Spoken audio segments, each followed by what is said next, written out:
So this is the last session. So welcome back for the next two presentations.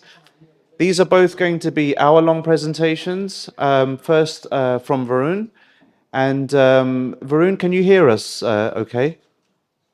Yeah, I can hear you. Okay, that's great. So the format we're using for the hour-long presentations is for questions to be taken throughout, and just to also leave 5 minutes at the end for general discussion.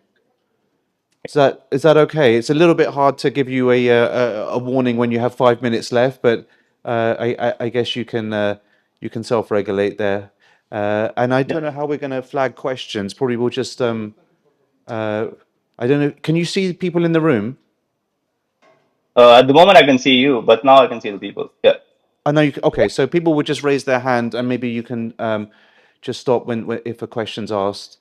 And exactly the same rules will apply to the second paper that Ali is going to present. So without further ado, I'm going to hand over to Varun to present our first paper this afternoon on wage theft, reneging and liquidity constraints in informal labor markets. Varun, welcome to the conference and delighted you can present. Thank you. Thank you to the organizers for inviting me. My name is Varun. I'm currently a postdoctoral scholar at Harvard University.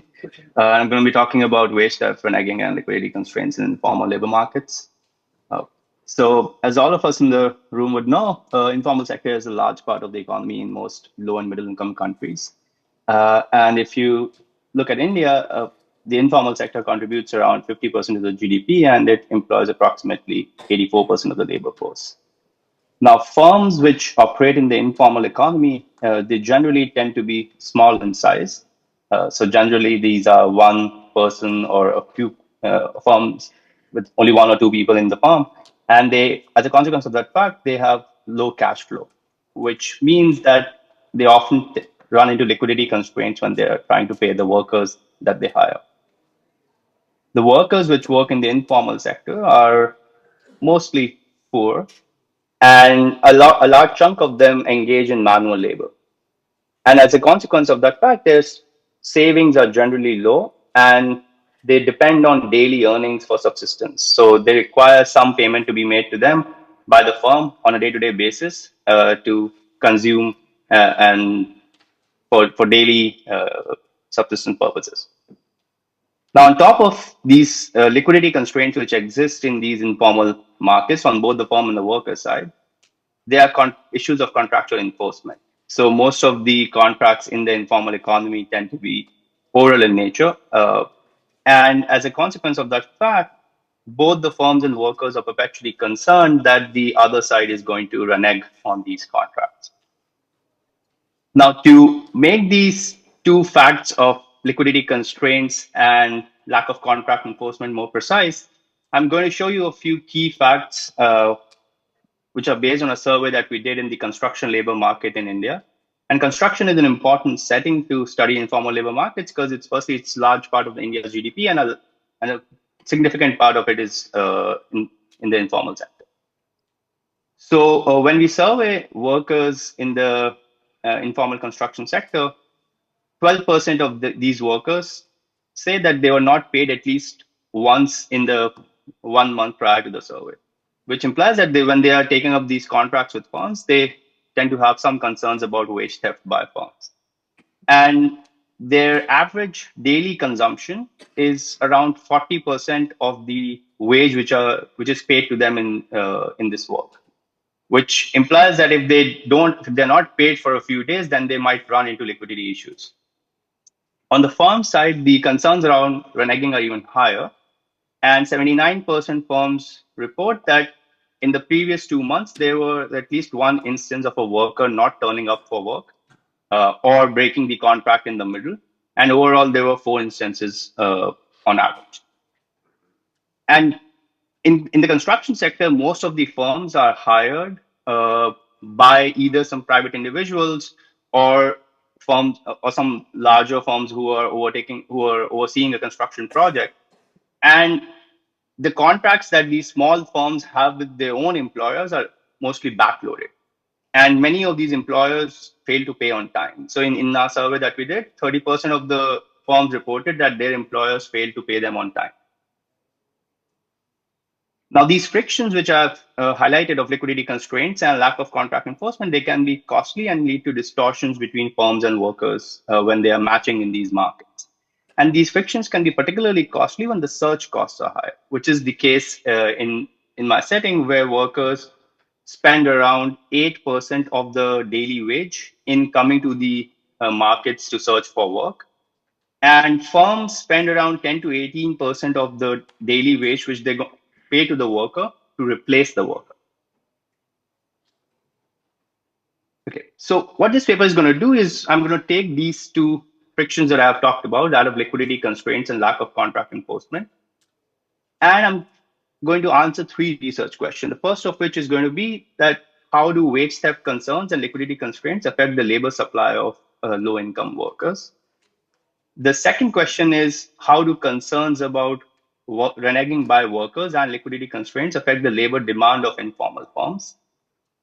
And lastly, I'm going to try to understand whether firms and workers do renege on contracts, whether this lack of contract enforcement that I've talked about, is that really a problem when firms and workers are matched to each other in equilibrium? And these three questions are related to a puzzle in which has been highlighted in several papers in development economics.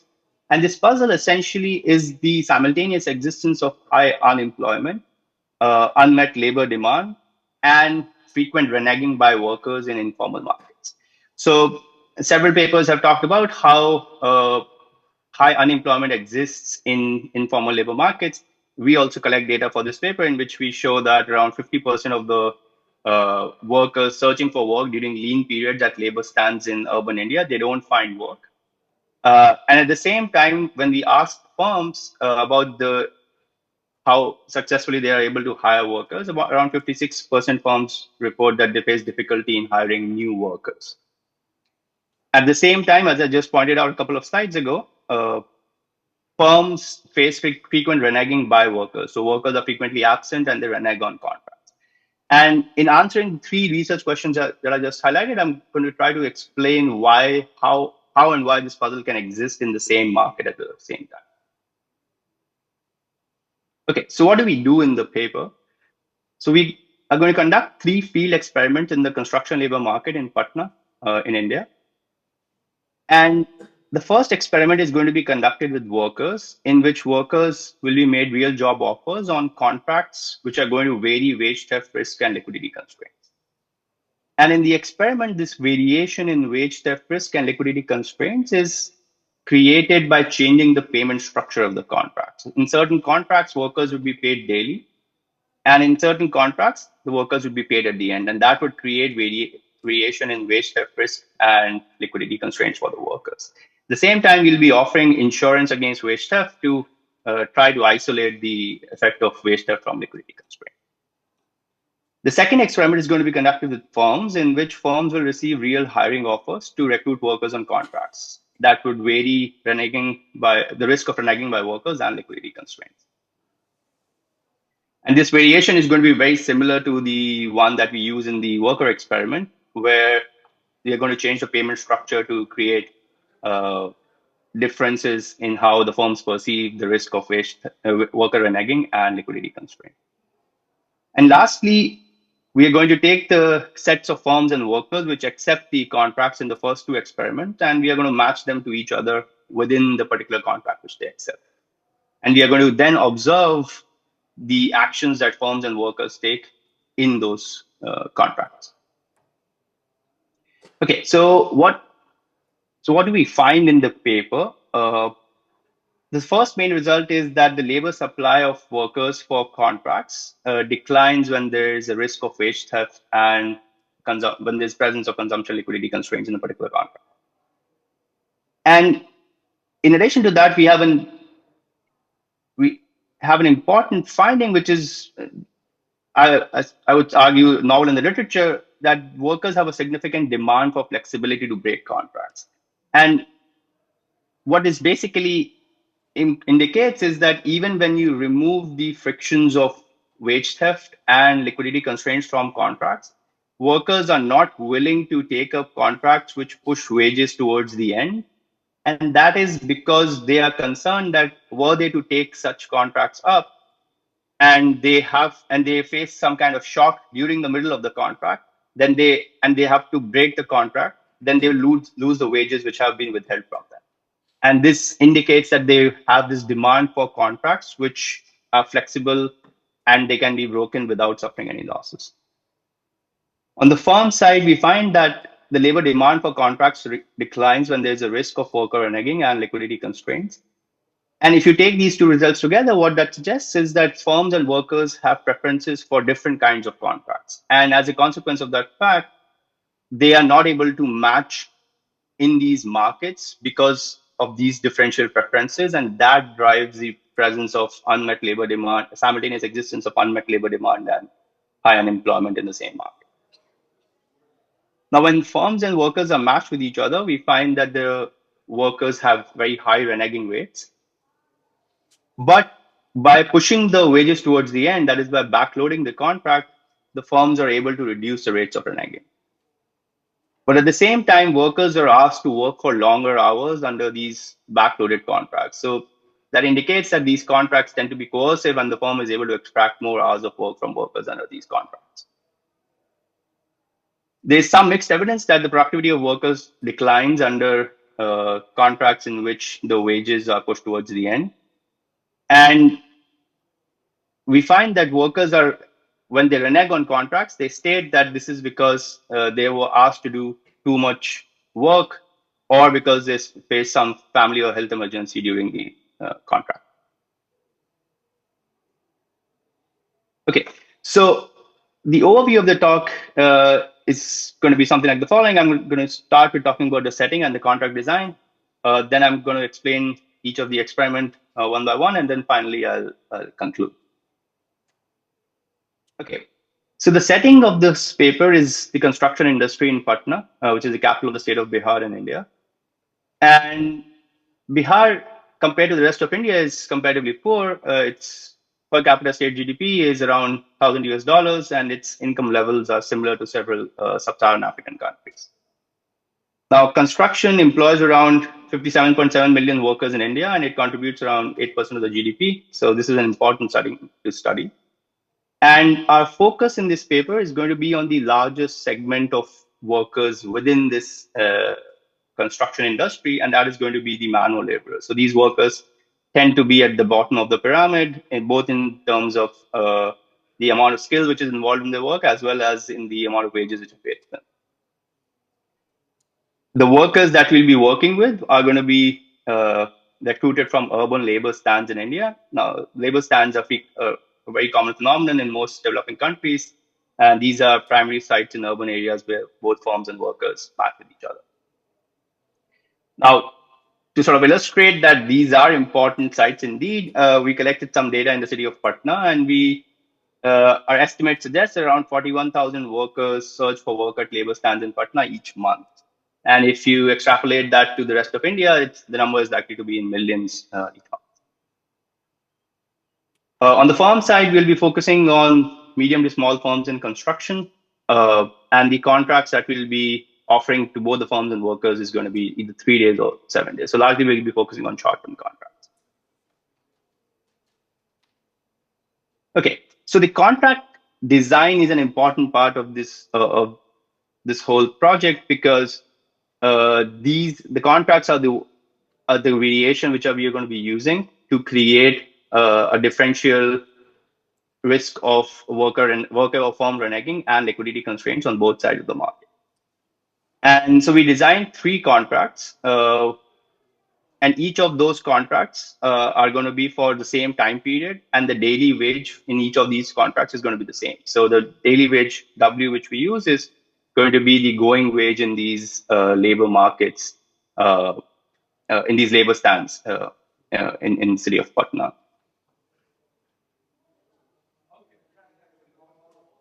Okay, and so these contracts that we design are not something which it's not the case that the firms and workers are not familiar with these contracts.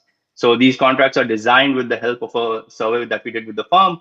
And then we asked the workers whether they are familiar with these contracts, and almost all workers indicate that they have seen these contracts being offered in these labor stands. Okay, so what do these contracts look like? So the first contract is what we refer to as a daily pay or flat contract.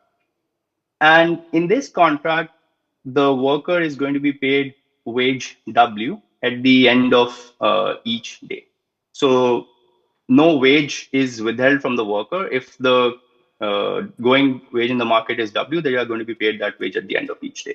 And this graph on the right of the screen shows you the cumulative payment which is paid to the worker by the end of each day for a 7-day contract.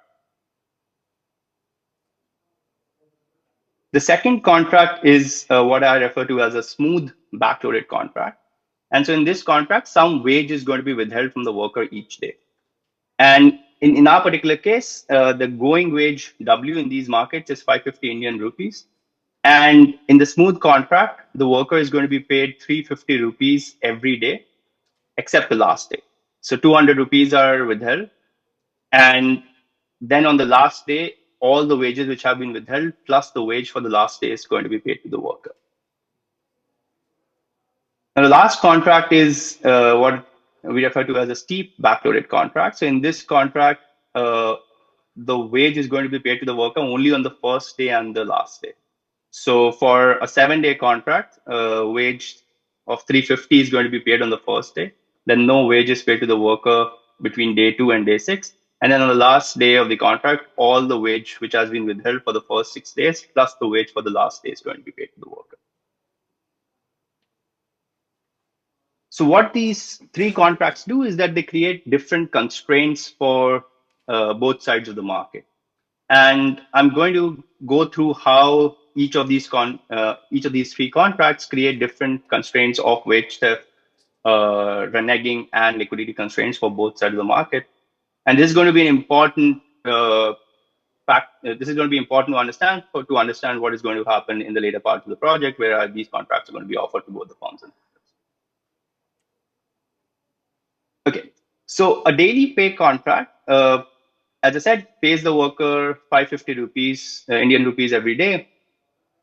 Now, we collected data on the average daily consumption of these workers, and the 350 rupees is the 99th percentile of consumption of workers in these markets. So if they are going to be paid 550 rupees each day, at least a large majority of the workers, the 99th percentile of workers, are not going to be facing any liquidity constraint on a day-to-day basis in those contracts. So the daily pay contract essentially removes liquidity constraints for workers. But on the firm side, the consequence is exactly the opposite, where there's a likelihood that at least some firms during the contract might run into liquidity issues. And this is because of the fact that most of the firms are paid by their own employers towards the either at certain frequent intervals or towards the end of the particular project. So when they complete a particular part of the project, they are going to be paid by their employers. And because of these constraints, they might not always have cash at hand to pay the workers. And in a daily pay contract, those liquidity constraints are more likely to bind.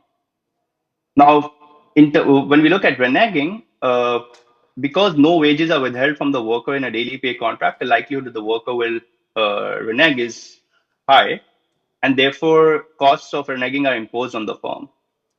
And by the same logic, because no wages are withheld, the likelihood that worker faces any cost of firm reneging is only limited to the wage which the firm can withhold from them on the first day. Now, in a smooth contract, the liquidity effects are going to be largely similar, and that is because 350 rupees is what is going to be paid to the worker at the end of each day, so they don't face any liquidity constraints. For the firm, the argument is similar. If they are not paid by their own employer during the middle of the contract, then there's a likelihood that they might run into these constraints during the middle. But because some wages are withheld from the worker in this smooth contract, if the firm reneges on payment, then the worker faces costs of reneging. And so this particular contract, while it reduces the costs of reneging for the firm, it imposes costs of reneging on the worker. The steep contract, which pays the worker only on the first day and the last day, is going to have similar implications in terms of reneging. So because a large chunk of the worker's wages are withheld from the worker, if the firm reneges on the last day, then the worker tends to lose a large chunk of money. And because wages are withheld, the likelihood of the worker reneging is low, because if they do renege, then they'll face losses. So the firm does not face cost of reneging in this particular contract. When you look at liquidity constraints, because the worker is not paid for a significant chunk of the contract, the likelihood that they might run into liquidity issues is high in this contract. Whereas for the firm, these constraints are going to be low, because they have to pay the worker on the first day and the last day. And the argument there is that the likelihood that the firm is compensated by their own employer increases as you move towards the end of the contract, and therefore the likelihood that liquidity constraints will bind decreases in this particular contract. Okay, in summary, what we do in this paper is that first we'll be talking about the worker experiment, in which job offers are going to be made to workers. That is going to allow us to get at labor supply of workers. Then we'll be making hiring offers to firms, and that will give us the labor demand for firms. And finally, we'll be matching workers and firms within the contract, which they accept in the first two experiments. And after they are matched with each other, we'll observe whether firm and worker complete the contract, whether either side reneges, the number of hours that the worker works for, and what is the worker quality and productivity in the contract.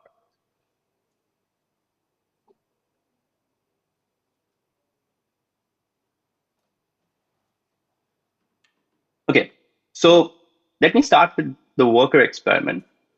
So the goal here, as I stated earlier, is to understand how wage theft concerns and liquidity constraints affect the labor supply of low-income workers. And in the experiment, we have three cross-randomized treatment arms. The first of which is going to be the payment structure of the contract. So in this treatment arm, there are going to be three different payment structures which are offered to the workers. These are the same three which I talked about a couple of slides ago: steep, smooth, and daily pay contracts. The second treatment is going to be an insurance treatment.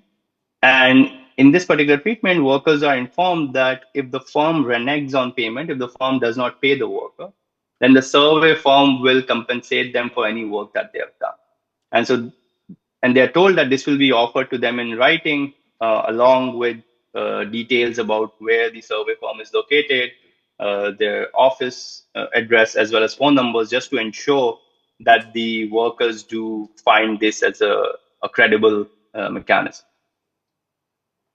And so the insurance treatment arm is cross-randomized with the first treatment. And finally, we have another treatment which varies the length of the contracts.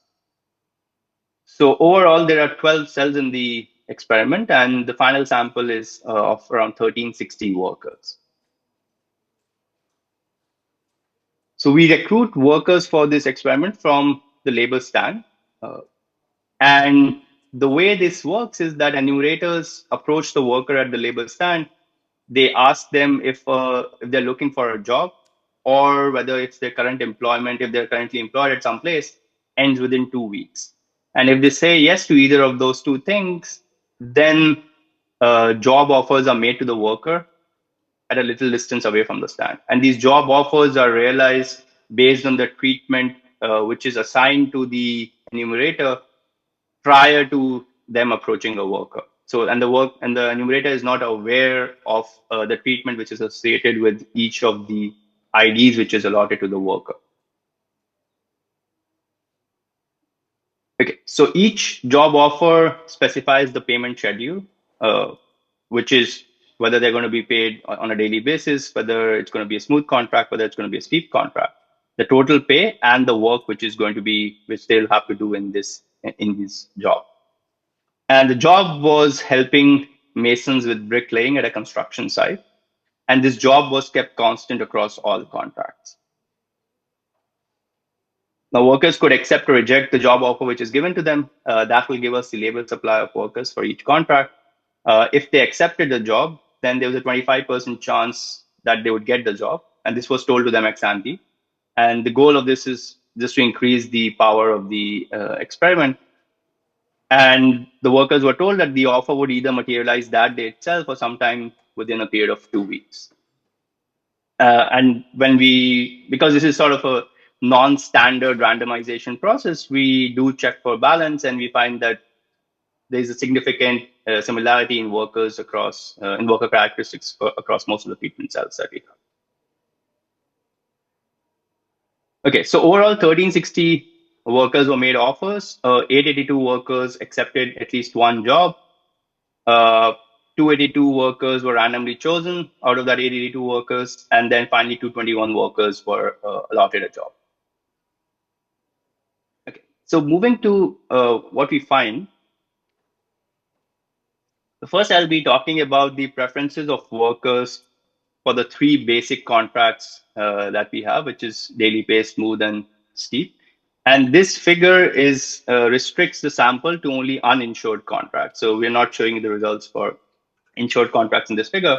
And the results on this figure is generally is coming from a regression of labor supply on a saturated treatment variable along with some fixed effects and controls.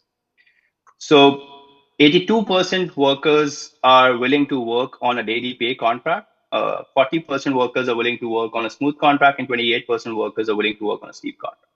Now, in itself, this is not a surprising result.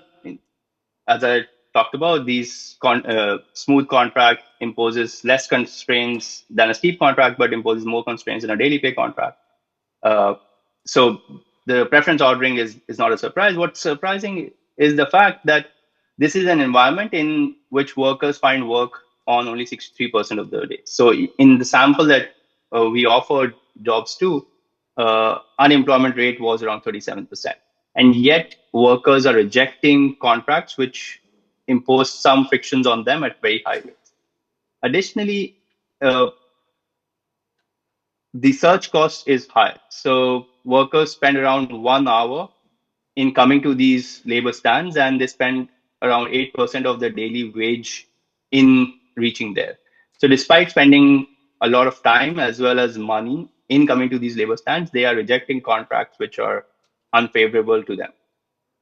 And this indicates that they find these frictions to be really important, and that prevents them from taking up contracts which impose these liquidity constraints and wage theft concerns on them.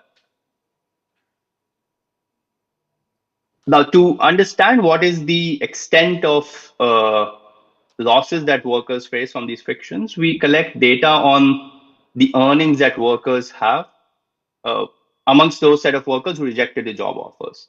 So we contacted workers 1 week after the job offer was made to them and asked them about the earnings that they had made in the during the 1 week period after they rejected the job offer. And this figure plots the distribution of the average daily earning during that 7-day period. And this vertical dashed line gives you the daily wage which was going to be offered to the worker in the job that they rejected. So this figure essentially shows that around 70% of the workers who rejected the contracts, rejected the jobs which were offered to them, ended up earning less income than what they would have had they accepted the job offer. So, which is to say that these frictions are costly for workers in this setting. Okay, next, I'm going to try to separate these three constraints which I highlighted earlier, that of wage theft, liquidity constraint, and demand flexibility. And to get at wage theft concerns, I'm essentially going to compare the acceptance rate of smooth contracts which are insured. Now, smooth contracts which are insured do not have liquidity constraints, and they do not have wage theft concerns because they are insured against wage theft. And we're going to compare that to the acceptance rate of smooth uninsured contracts, which don't have liquidity constraints, but do have wage theft concerns. And when we run this analysis, we find that the coefficient is around 15 percentage points on a base acceptance rate of 40%. So wage theft concerns tend to be important in driving the overall acceptance rate for the lower acceptance rate for backloaded contracts. Next, we look at liquidity constraints. So to get at that, we compare the acceptance rate of against smooth insured contracts, which don't have wage theft concerns, which don't have liquidity constraints, with steep insured contracts. Steep insured contracts impose liquidity constraints on the workers, but don't impose wage theft concerns because they are insured. And in this, we find that while these, so if you look at these second column, these frictions are not relevant for 3-day contracts, but they are relevant for 7-day contracts. And that makes sense because the likelihood of worker running into liquidity issues in a 3-day contract is much lower because their payment structure is 350 rupees on the first day, nothing on the second day, and some wages on the remaining wages on the last day. And so the likelihood that they'll run into liquidity issues is low for a 3-day contract. But if you the very same contract structure can impose liquidity constraints on the workers for 7 days, which is what we end up finding in our analysis. And lastly, if we take away both these two frictions of wage theft concerns and liquidity constraints, which is what the smooth insured contract does, and compare that to a contract which does not have these frictions either, but does not withhold the wages, which is a daily pay contract, even then there is a significant difference in the acceptance rate of contracts. So this is around 34 percentage points, which is the largest of the three frictions. And we interpret this difference in the take up as a demand for flexibility to break contracts. And what this essentially captures is that workers don't want to work on contracts which withhold wages from them. And this demand is so high because workers fear that if they take up contracts which withhold wages, then firms may ask them to work for excess hours. And that is because the firm knows that the worker can't really renege because wages have been withheld from them. Additionally, workers fear that if there are some family emergencies which arise during the middle of the contract and they have to break the contract, then they lose the wages which are withheld, even if there is no risk of wage theft or liquidity. And so that drives them to prefer contracts which pay them daily and don't withhold any wages.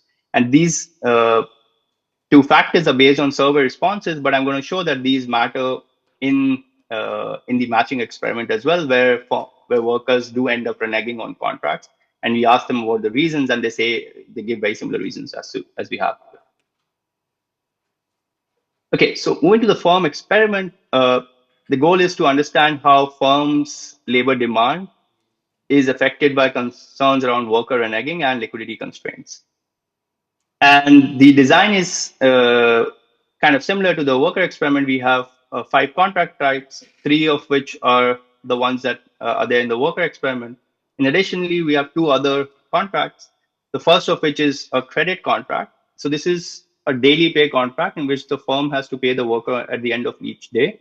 But in addition to that, we tell the firms that you can take essentially a loan from us to pay the worker during this contract, which they'll have to return to us within a period of 2 weeks. And additionally, we give them a facility where the enumerators from the survey form can go to the construction site to pay the worker at the end of each day. And the goal of this is to reduce any kind of transaction costs which the firm faces in paying the workers.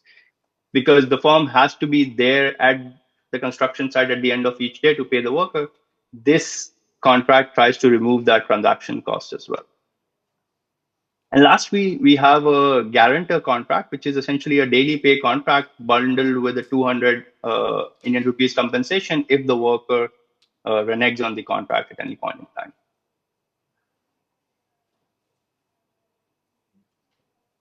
Okay, so we recruit the firm using 3 methods. Firstly, we find firms from who have been coming to hire workers from labor stands. We find some firms from contractor unions, and then an additional sample of firms is created by making direct visits to construction sites in Patna. And from this pool, we contact all the firms and we ask them if they have plans to hire workers anytime in the next 4 weeks. If they do say yes, we make them part of our experimental sample, and the final sample consists of around 349 firms. The way the experiment is implemented is that 2 enumerators visit the construction site or the firm's office and make offers to hire workers on all the contracts which are part of the experiment. So on all the 10 contracts, and job offer, an offer to hire the worker is made, and the firm can tell us whether they want to hire a worker or not. And these offers are in randomized order. At the end of this exercise, one contract is randomly drawn, and the firm's stated choice is implemented. And this ensures that the choice is incentive compatible.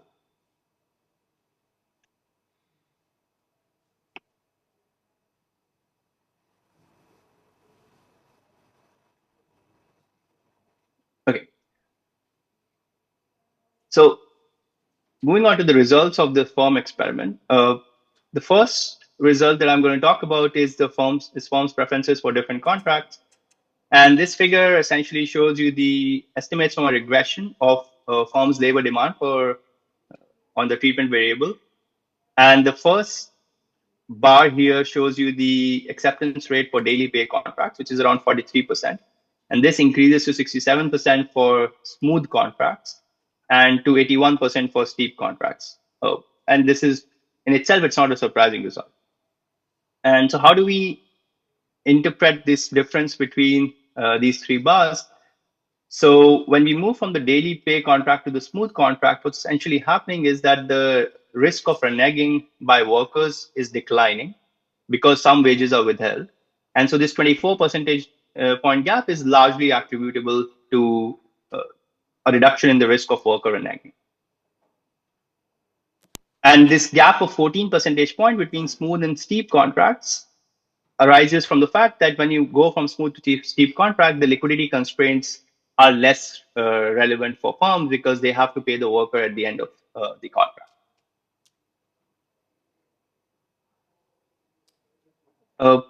So when we offer the guarantor contracts to the firms, we find that 69% firms are willing to hire workers on guarantor contracts.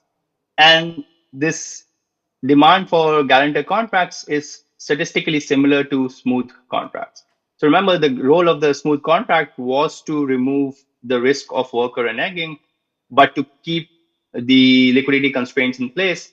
And the guarantor contracts does exactly the same. So this fact that we find very similar acceptance rate for guarantor and smooth contracts reassures us that most of the increase in acceptance rate for smooth contract is largely coming from a reduction in the risk of worker reneging under these contracts. The acceptance rate of credit contracts is around 89%, which is really high, and it's even higher than the steep contract. And so the question which arises is that why is the credit contract having such a high acceptance rate, even when it just reduces the liquidity constraints of firms and does not do anything about the risk of worker reneging? And the reason for this is twofold. Firstly, the steep contract does not alleviate all the liquidity constraints for firms. And this is because, remember, this is a 7-day, either a 3-day or a 7-day contract. So some firms are paid by their own employers at the end of 2 weeks, in which case even a steep backloaded contract for 7 days is not going to alleviate the liquidity constraints. The second reason is that transaction costs, which are alleviated by the credit contract, are significant for firms. And in our analysis, we find that there's a lower bound of around 11.1 percentage points of firms which are moved, which accept the credit contract because of these frictions.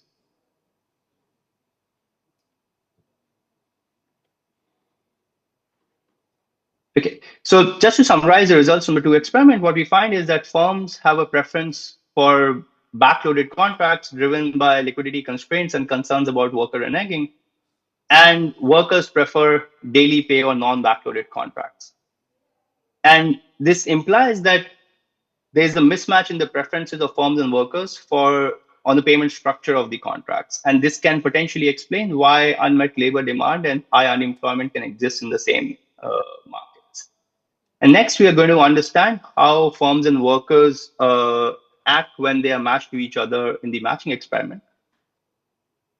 So the way this works is that after we have completed the experiment with the firms, they inform us about the demand, like when they are planning to hire a worker. And with that information, we contact the workers who we have conducted the experiment with and who have accepted the contract which the firm wants to hire the worker on. And we ensure that the construction site at which the firm is going to provide a job is close to the labor stand where the worker was hired from. And this is to ensure that the worker does not have to travel large distances in getting to the construction site, which can also be an important friction in this setting where workers are extremely poor and they don't want to spend a lot of money in going to the construction site itself. So after the worker agreed to work at the construction site, an enumerator would accompany the worker to the site on the very first day. And this is very similar to what happens when firms directly hire workers from labor stands, where they'll take the worker to the construction site on the very first day, and after that, the worker is expected to come to the site on their own. And after that point, after the enumerator took the worker to the construction site on the very first day, our involvement in the whole process was fairly limited, and we restricted ourselves to collect data on contract completion, hours worked, productivity, and the payment made by firms to both payment made by firms to the workers. Now, one important thing to note here is that in our firm and worker experiments, we had several contracts. And there were 3 contracts on the payment structure. But because of sample size concerns, we matched workers and firms to only the daily pay and the steep contracts. So the insurance contract, the guarantor contracts, the credit contracts, that all remained in place. And they were given to the firm or the worker, depending on their choice in the experiment. But the smooth contract wasn't given neither to the firm or not to the worker in the matching experiment. And this was driven by concerns that we might not have enough sample size to detect any effect in the matching experiment. So we upgraded workers who had accepted smooth contracts to daily pay contracts and firms who had accepted smooth contracts to steep contracts. And the results that I'm going to be showing you are going to be essentially on the treatment variable, which is going to capture whether the contract was a steep contract or a daily pay contract. Okay, so the first result is on worker reneging or completion of contracts. And here we find that, firstly, the completion rate of daily pay contracts is really low. It's only 34%. And this increases significantly by 23.5 percentage points for steep contracts. So firms are able to reduce reneging by workers by withholding wages and by pushing wages towards the end of the contract.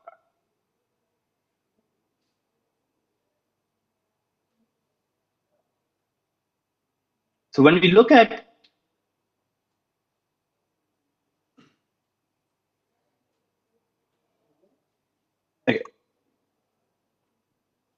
So when you look at hours worked in each of these contracts, we find that the mean hours worked by workers in the daily pay contract is around 8.19. And this increases by 0.274 hours for steep contracts. So workers are asked to work for longer hours by firms under steep contracts compared to daily pay contracts. And this is a concern because this is the very reason why workers were informing us that they don't want to take up these backloaded contracts, because that allows the firm to get more hours of work out of them.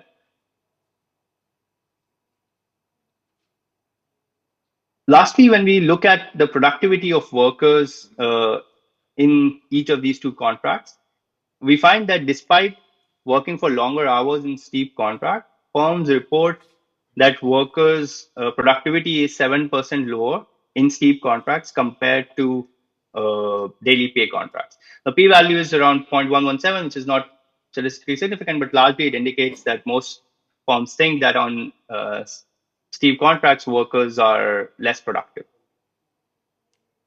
But when we look at direct productivity measures, which is essentially coming from an enumerator observing the worker at the construction site and noting down uh, the variety of tasks that they are doing, as well as the intensity of those tasks and how quickly they are able to complete each of these tasks at the construction site, we find not a very strong evidence on difference in productivity. So this figure here shows you the distribution of the productivity index for workers who are working on daily pay and steep contracts. So the red line is for the steep contract, the blue line is for the daily pay contract. And there's not a lot of difference between the means of the two distribution. It's around 0.069 of standard deviation of the daily pay contract, and the p-value is around 0.459. So sort of indicates that productivity based on this measure is not different. There's not a significant difference in productivity across the two contracts.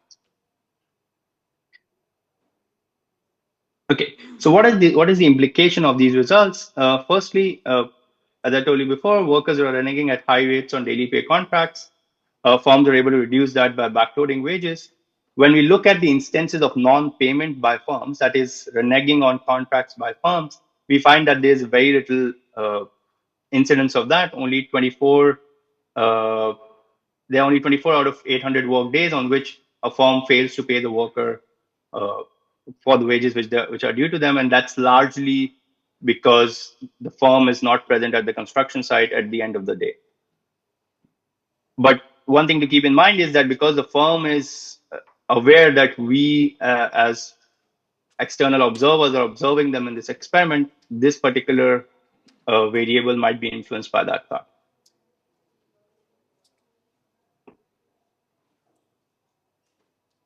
Now, the question which arises is, why do workers renege despite high unemployment?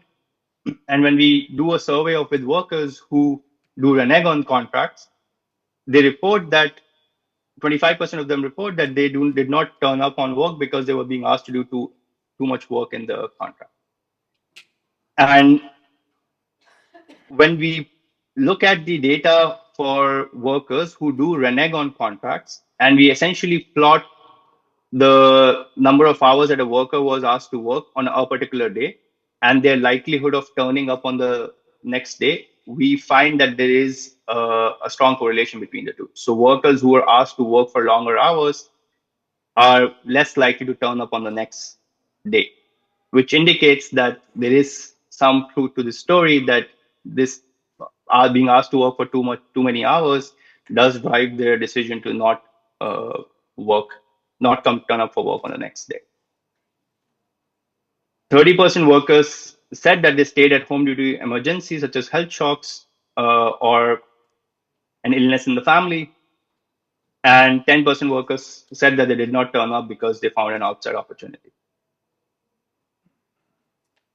Now, these three findings, they rationalize why the workers have this high demand for flexibility, which we found in the worker experiment. So workers do not want that wages are withheld in a particular contract because they are concerned that either they will be asked to work for too many hours, or if they face some health shock in the middle of the contract, then they'll have to renege, in which case they'll end up losing the wages which were withheld from them. And this drives their demand in the beginning to not even accept the contracts which withhold wages from them.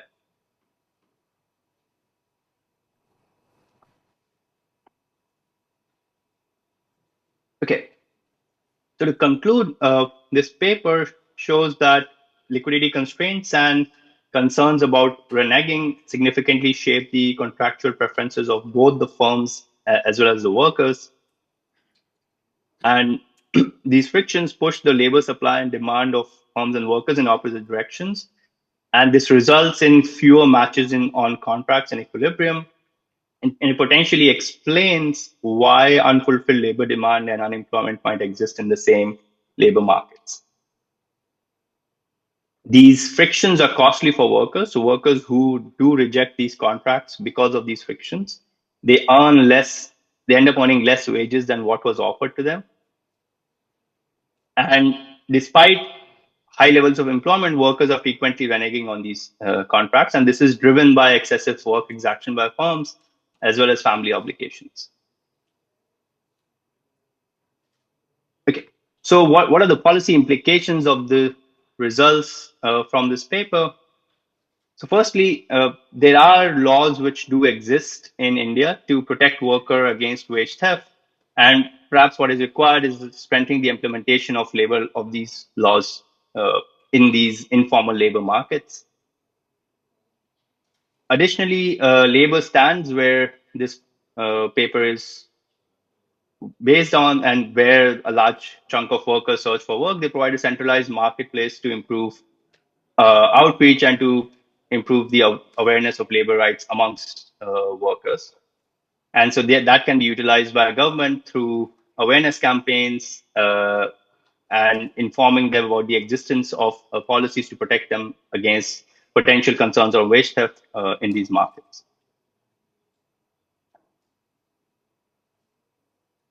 Secondly, worker unions or collectives can potentially empower workers and lower the risk of wage theft. And interestingly, when we survey firms about how these unions would operate and whether they would be beneficial, whether they would be having a negative effect on firms, firms actually report that these unions might improve the worker accountability. So these unions might ensure that workers actually turn up to the construction site regularly and are not regularly absent from work, which would alleviate some of the concerns that firms have.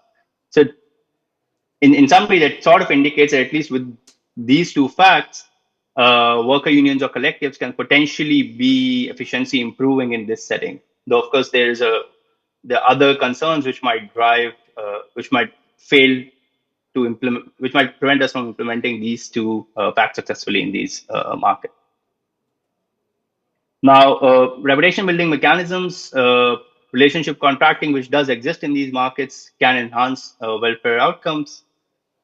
But these existing mechanisms of reputation building are limited by high worker churn in these markets. So workers tend to move in and out of these markets at a very high rate. And if there is if some workers are aware that certain firms tend to be fraudulent, who don't pay wages, the diffusion of that information to other workers tends to be incomplete. And that prevents these markets from driving out firms which can be fraudulent towards workers. Now, digital platforms which have this inherent mechanism to rate both the workers and firms, they can improve these reputation building, can drive fraudulent firms and workers out of the market, but their impacts might be limited because of the fact that smartphone ownership is very low amongst workers, so it's around 10%, and even the overall levels of uh, basic phone ownerships is low. It's around 50 to 55%, which indicates that while digital platforms have extreme promise, they might not be very successful in these markets because of the lack of penetration of phones. And lastly, integrating construction work into urban employment guarantee schemes, which are being thought about by several state governments in India, can potentially improve contract enforcement and worker security in these informal labor markets. Thank you. I'm happy to answer questions. Sorry, wasn't able to take any because I didn't see the hands. But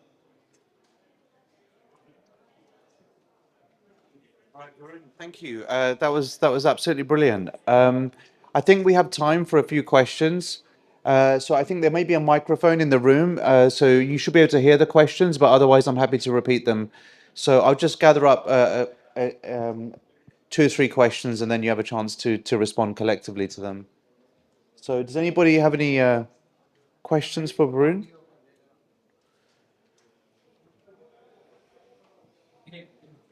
Oh, sorry. Kate, go ahead. Thank you so much, Varun. That is a really exciting work. So you alluded to this at the end, the idea of reputation building, but I wonder if you could talk a little bit more about to what extent there's repeat interaction between the same workers and the same firm. It seems, given that there's no specialization in the skills and the firms are just doing the one thing, it seems as though that would be very, very common and would alleviate some of these. But the way I'm imagining it from how you describe it, it seems like a completely anonymous marketplace or almost anonymous marketplace every time. So if that's not happening, why not? And thanks.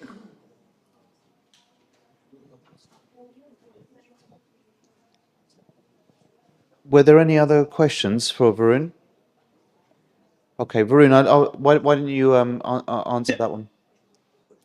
Yeah. So yeah, I think so. Relationship contracting does exist in these markets, but you should imagine that relationship-based contracting as existing as a separate market. So some firms hire workers who they have long-term relationship with, but because these firms are small in size and their demand for and the work that they get is often patchy, so they do not have the network that they have with these workers is often small. And let's say if a firm is has a project which they're working on for 4 months, after that they don't have any project for 3 months, then these workers who they have relationship would move on to other jobs. And then when this firm starts another project, then they can contact these old workers, but those old workers might be occupied in other places. So this spot market essentially is a place where they can recruit new workers on a day-to-day basis. And this problem is particularly one which afflicts smaller size firms, because smaller size firms don't tend to have these as big a network for relationship contracting as many of the big firms do. The other thing is that even for when firms do have these relationship based contracting through repeated interaction with workers, they might have a demand for new workers. So you already have two workers on a construction site. You want to start you want to build another room based on the demands of the employer. And you might not have workers in your pool who you can contact and get them to come to these sites. So in that case, you have to go to these labor stands where there is these workers which exist, which come. And so uh, that's one of the reasons why, while relationship contracting does exist in these markets, the firms have to rely on these spot markets to hire new workers. And that is particularly a problem which affects these smaller firms more than compared to medium or large size firms. All right, that's great. Thanks so much, Varun, for a great talk. We're gonna have to stop there in the interest of time to hand over to Ali. I'm doing some construction work at home, so it was particularly salient for me, every single bullet point you had on those slides. So thanks very much for joining, Varun. Thank you. Thank you for inviting me. So this is kind of hot off the shelf. It's an ongoing project, and we're going to present some very, very early results. So it'd be great to get your feedback on how we're framing this, and also on further analysis. So this is a sort of project that I've been doing with my co-authors who are listed here, and Michael Best is also online, since we were crunching results till 3 a.m. last night. So I'm a bit zonked. Maybe he can take some of those questions.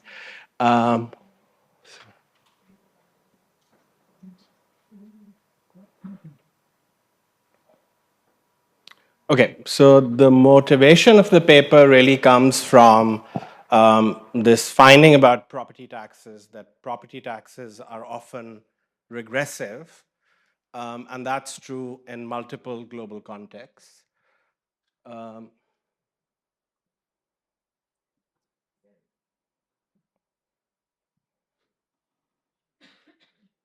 sorry.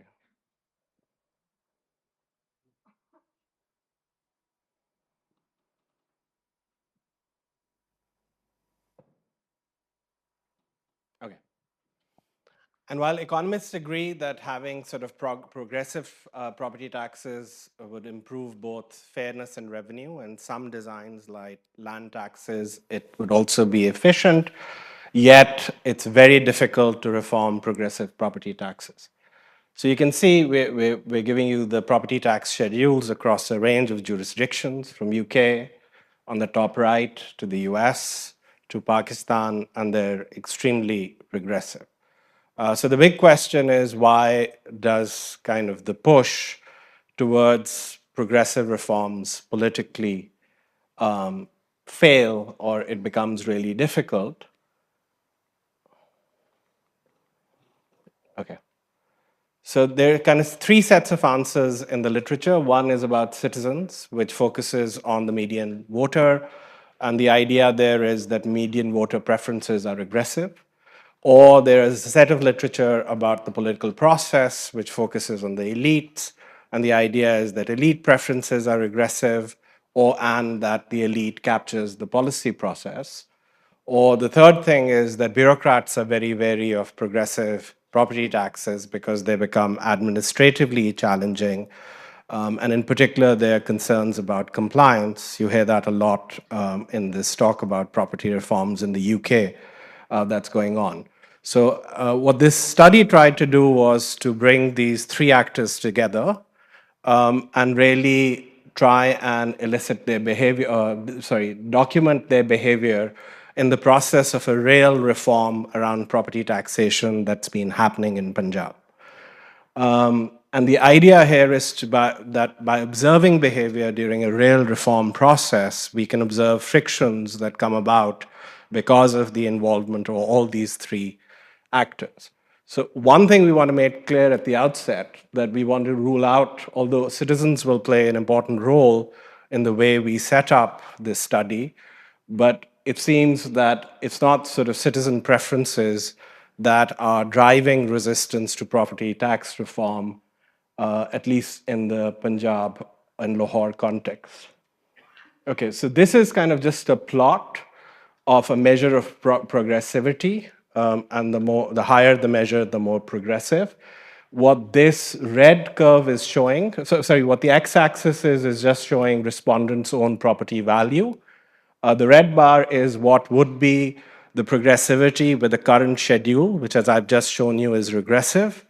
The top curve is the curve of preferences from progressivity based on our own citizen surveys.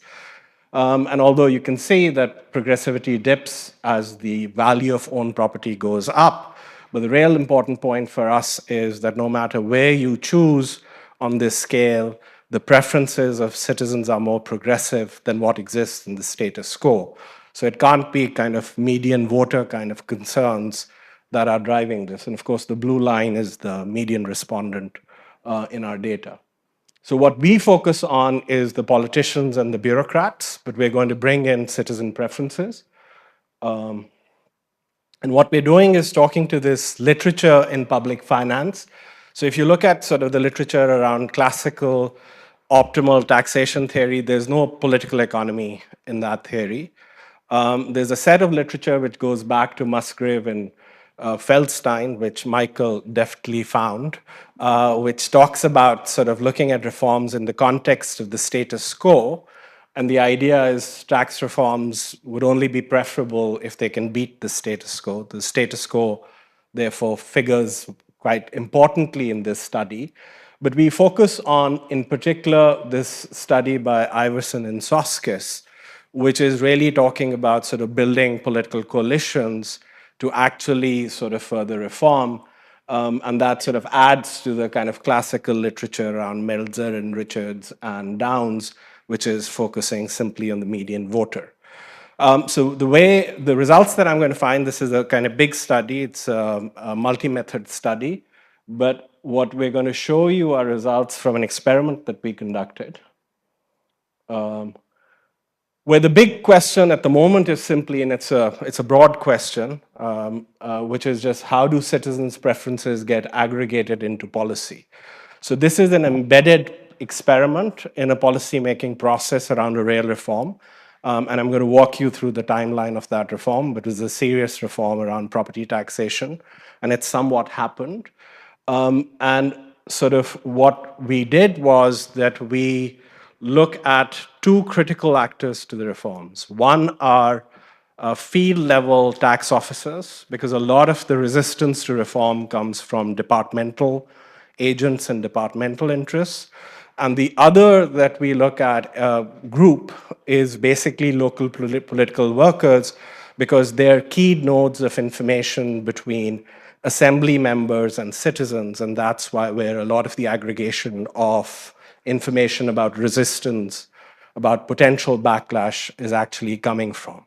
So what we do is we provide these actors real information, and this is of course provided randomly, where what we're doing is we're actually providing them information that varies the identity and the policy proposal that's provided by citizens and government.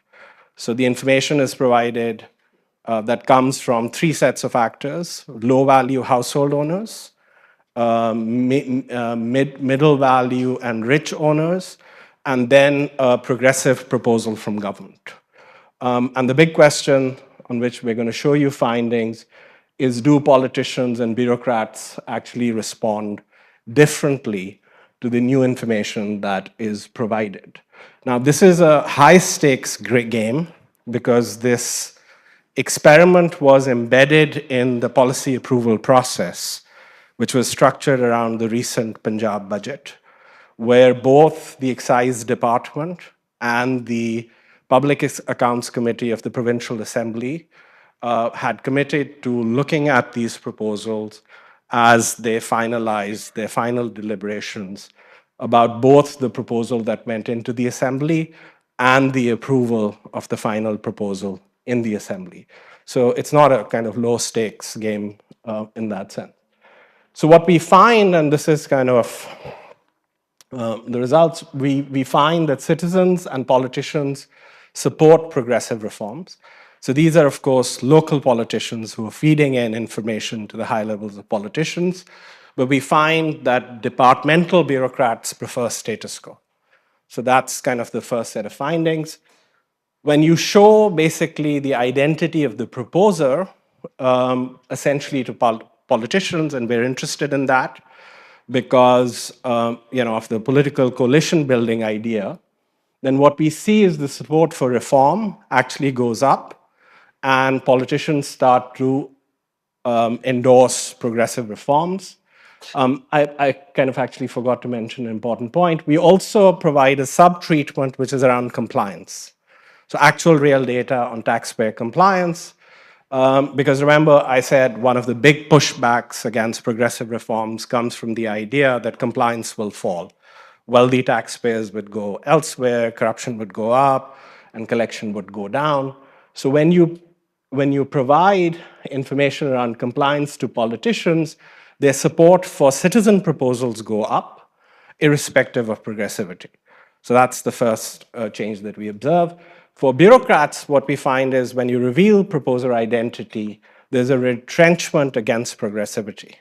So they kind of double down against progressive proposals, but when you provide them information about compliance, their support for progressivity actually goes up. So this is kind of what we're going to present today. We're currently thinking through and working on sort of mechanisms. There's a bunch listed here, which we could discuss later, about what might be explaining this. But we're also doing mixed method work through interviews and sort of qualitative work with higher level decision makers who were actually involved in the decision-making process about approvals, to really think through how they thought about these proposals and what are the interests, and why or why didn't they support particular types of reforms. Okay, so what are the kind of contributions that we feel we're making at this stage? An important contribution is that if you look at this literature, bureaucrats are completely absent. So you look at all the political economy of taxation models, it's very rarely that bureaucrats actually show up. And that's also true, particularly around government responsiveness literature, where there's some literature around delegation and so on, but little about policy formulation. So we're foregrounding that role. The other important thing is we're also sort of giving you an understanding of frictions that may arise as these actors come into play and what's driving their behavior. And it's also important because it sort of talks to this debate around the decentralization of the revenue process. And there are two views. One, you decentralize it to the local politicians. Remember, property tax is a local tax. The other is that you insulate policy setting into centralized bureaucracies. In Pakistan, it's centered around the provincial government. In the UK, it's really Westminster's that decides it for local councils. It gives some bands and some choice, but it also kind of feeds into that particular debate. Okay, so the outline is simply, I'm going to walk you through the study context, something about data and measurement. I'm going to give you some idea about the experimental design, and then I'm just going to present the first set of results, which is around responsiveness, and give you some glimpse of the preference of progressivity results, and I'm going to explain why that outcome is actually important, but I'm not going to delve into the third set of results right now. Yeah.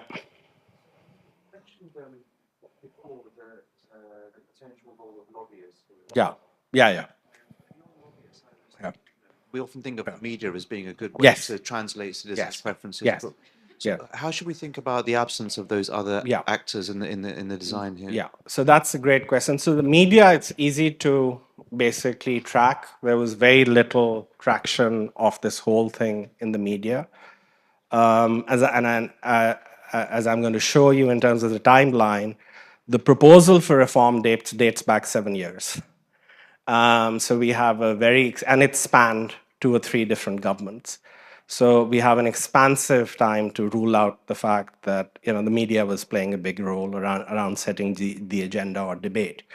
I think the lobbyist story, the only way we can really get at that is through these qualitative interviews with what's happening at the higher tier of decision making. Now, of course, over there, we can't embed an experiment because the sample size is just tiny, right?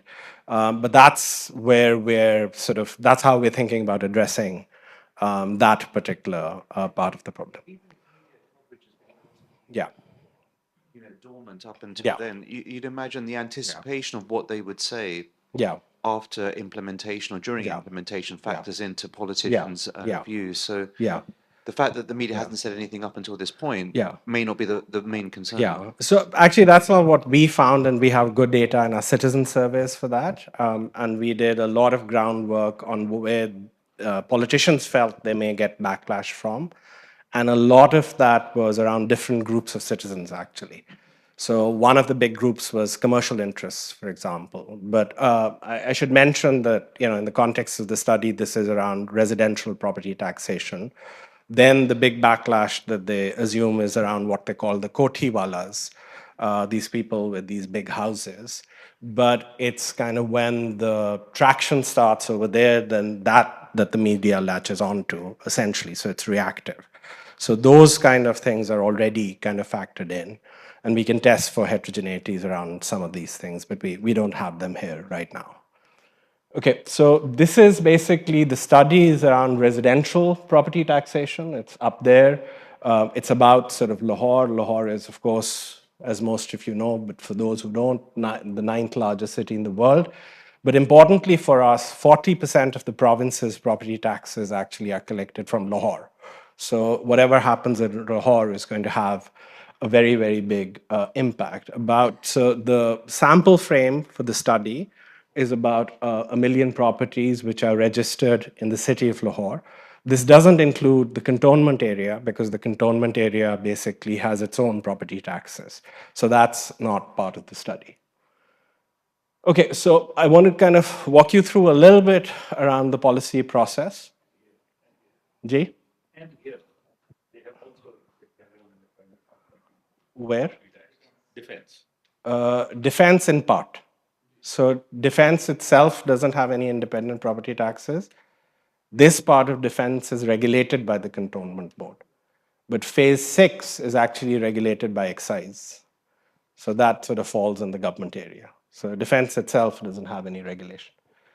Okay, so the proposal kind of is built out in what's called the Revenue Management Committee, which is set up. It's a cabinet committee which has representatives from multiple departments, including the excise department, and it also has technocrats. And sort of once that gathers traction, then you have to have ownership amongst the secretary and the DG at the excise level, right? And this is kind of where, in this specific context, but in multiple contexts, reforms come from, unless it's coming from bilateral and multilateral agencies, and then it gets fed in over there. But the moment and the process of reform is that once you get an endorsement here, it goes up to the cabinet, and when the cabinet endorses, then since this is a reform that requires an approval of the assembly, then the reform has to go to the assembly. But the way the kind of politics of this works is the moment the reform starts to build up, you start to get departmental resistance, and that's kind of what we're interested in, right, over here. And that sort of starts to feed into these particular sets of actors. The other thing, of course, is that the moment this starts, then the MPAs start to talk about this with their local workers, and those local workers, at the times, some of them have served as local elected politicians. We right now don't have an elected local government system, but they're another important constituency that's feeding information about Imran, how lobbies are behaving, how commercial interests are behaving. But of course, that doesn't discount the possibility that lobbies would be directly approaching here. So those guys we don't sort of look at, and they could be having disproportionate power. But the only way we can get to that is through the system. Now, of course, these two sets of actors are also important because they're really the two sets of factors that are directly interfacing with the citizens. And I think this is a really important point.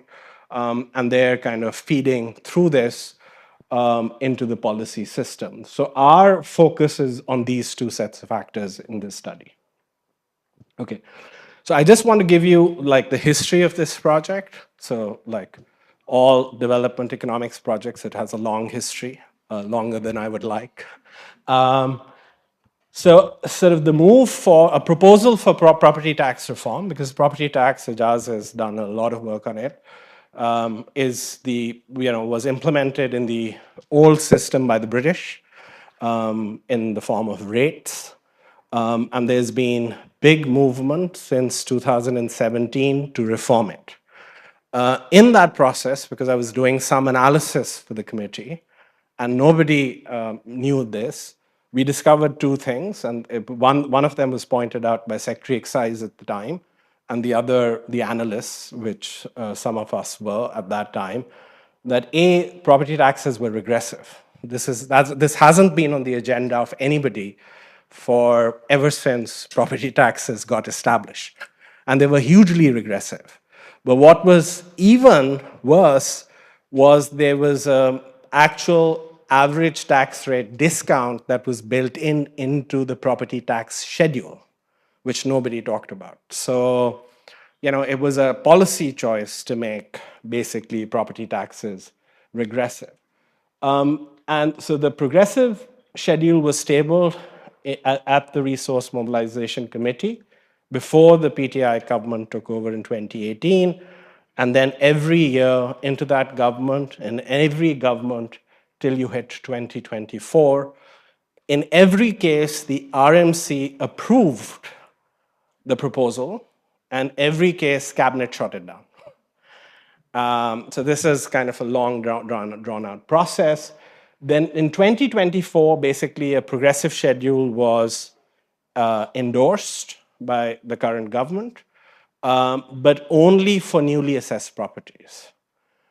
So this study comes in this period between 24 and 25, because at the time of approval of the 24 sort of approval of the progressive schedule, there was a commitment that in the current budget, basically this will now get extended. I mean, a progressive schedule will get extended to existing properties as well. So what we're looking at is data on existing properties, and that's made pretty clear to the study participants. So actually, there's no clock over here. Maybe I should. Okay. Yeah. Okay. Okay. So the information treatments are built out by a large survey that we did of around 7,500 residential property owners in Lahore. I'm going to show you a timeline around that later. Essentially, the way that survey worked was it had a bunch of stuff, including about backlashes and so on and so forth, but we were trying to measure basically the preferences of these property owners about the property tax schedule. The way we were doing it, we were showing them, we had a dashboard which showed our respondents a randomly selected set of real properties. We gave them sort of attributes, including locations and so on. And then we asked them about what is it that these properties are currently paying, and what's the average tax rate that these properties ought to be paying. And they were sort of drawn from the full distribution of property taxes in Lahore.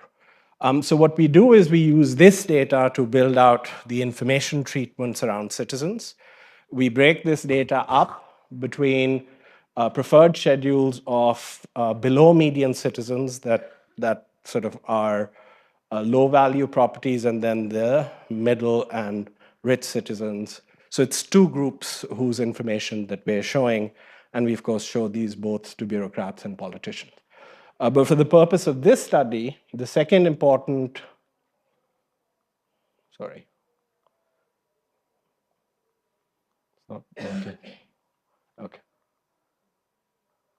Okay. Is the survey of local politicians. So this is a survey with 831 local political workers and 292 local field tax officials. The field tax officials is the entire population of field tax officials in Lahore.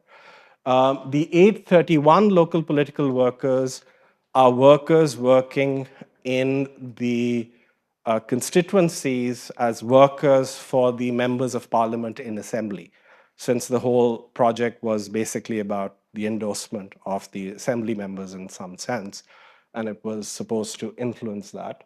And the way we listed these, so we did a massive listing exercise.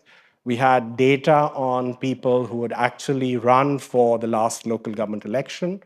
And in addition to that, we went to sort of every office in union councils for all these members of assembly, and we did a massive listing of the workers who are there representing these members of parliament and in touch with citizens. And this is a sample of 831 that was drawn from there. So we do a similar thing, which is we do a preference elicitation with local politicians and tax officials.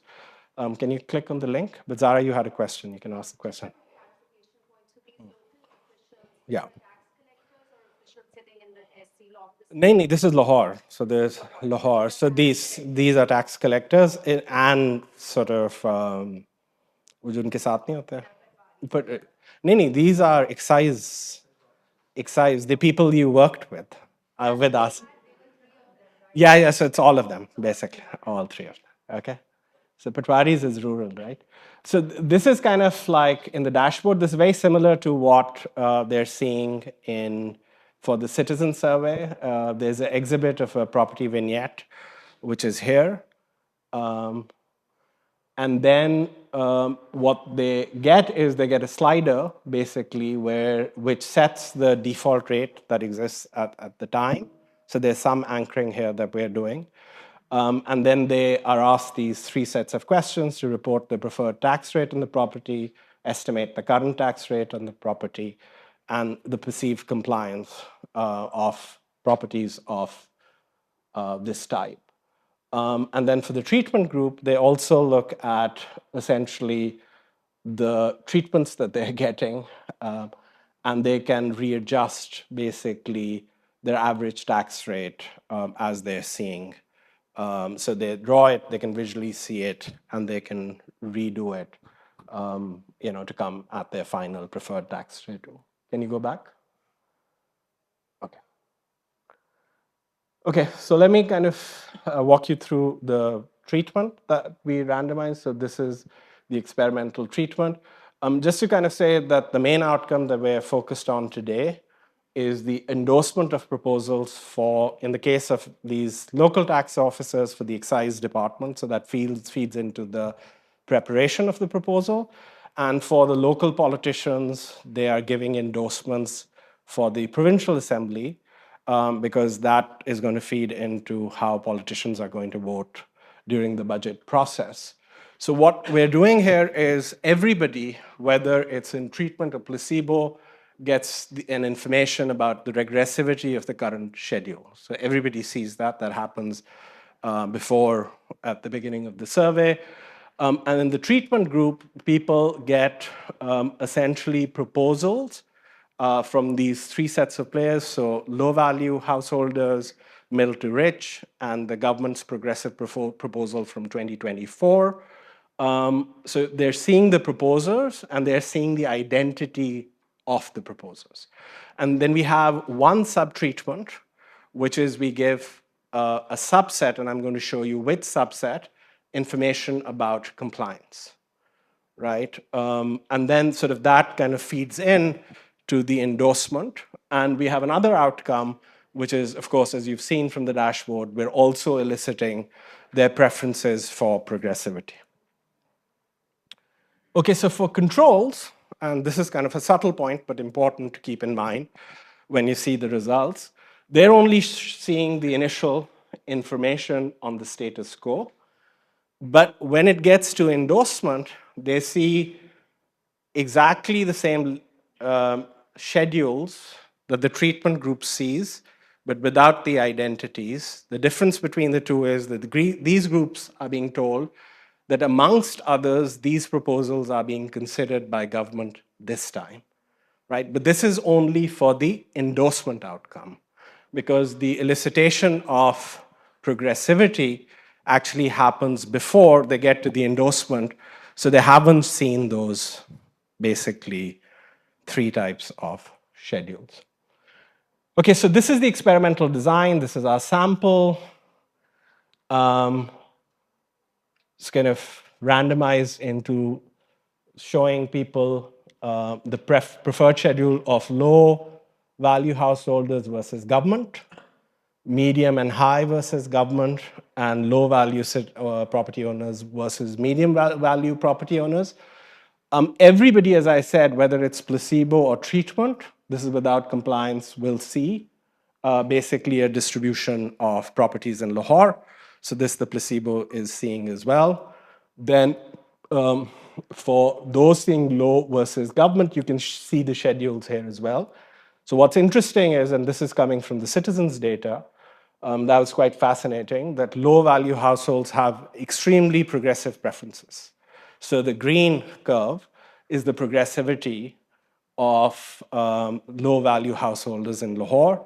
The blue is the 2024 schedule that was basically implemented for newly assessed properties in Lahore. Remember, the original ARV was regressive. So they're both essentially progressive. This is kind of mid-high, right? So this is less progressive than what's offered by government.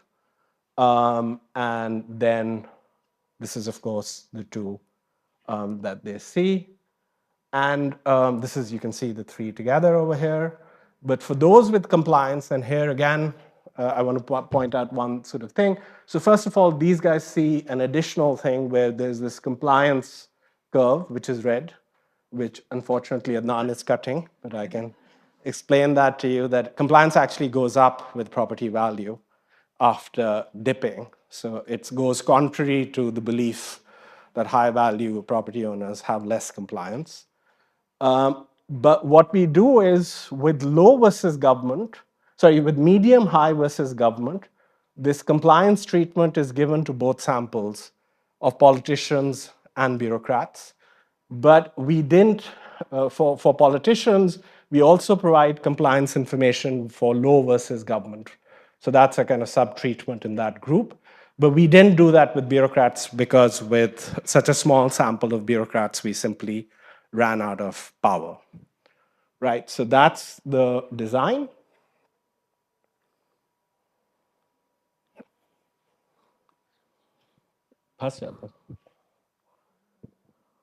Okay, sorry. Yeah.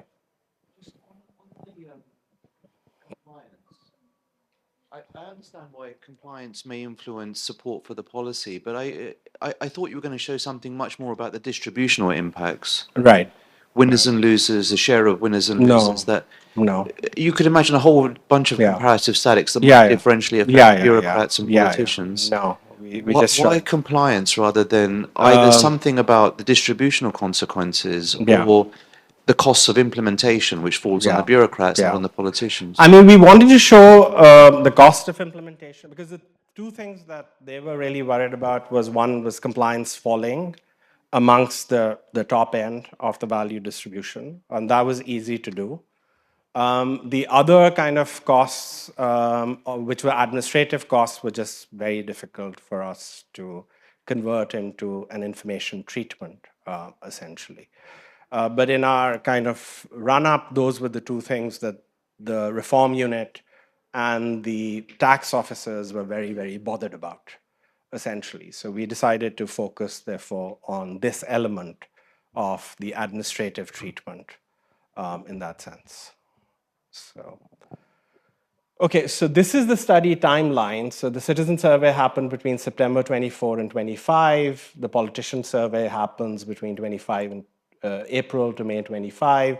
And then these endorsements are actually sent to the provincial assembly, and then the budget deliberation happens in June, and then the budget passage happens. So I'm sort of, this is just pre-treatment knowledge, essentially. So this is about sort of preferred tax schedules of different people. You can see people are much more, first of all, except for knowledge about current regressivity, which bureaucrats obviously know about much more and politicians don't have that kind of information, but there are no differences between bureaucrats and politicians. But it's important that on citizen knowledge, both are pretty inaccurate, essentially. But the government's kind of schedule, again, sort of the large number that don't know, but actually, so this greater accuracy about the 24 reform. So this we felt good about because that means that we're giving them information that, sort of they don't, in that sense, know about. So measuring sort of the two outcomes are policy responsiveness. I'm just going to go through the mechanics of how we calculated this and kind of policy preferences in that sense, which I've already told you how we measured. So let me kind of skip this. Okay, so these are the letters basically that went out. This is the letter from the Speaker of the Punjab Assembly, and this is the letter from the DG Excise, basically, and they went out with this form.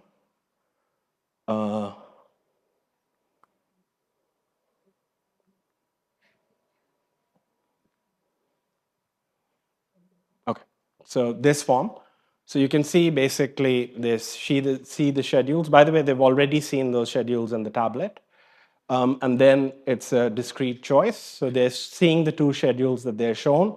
And the third one, which everybody gets, is the status quo. So that's going back to Feldstein and Musgrave. And then they have to sign it, they have to date it, and then it goes to their respective departments, which kind of makes it slightly high stakes. Yeah, we can go ahead. Okay, आगे चले जाए.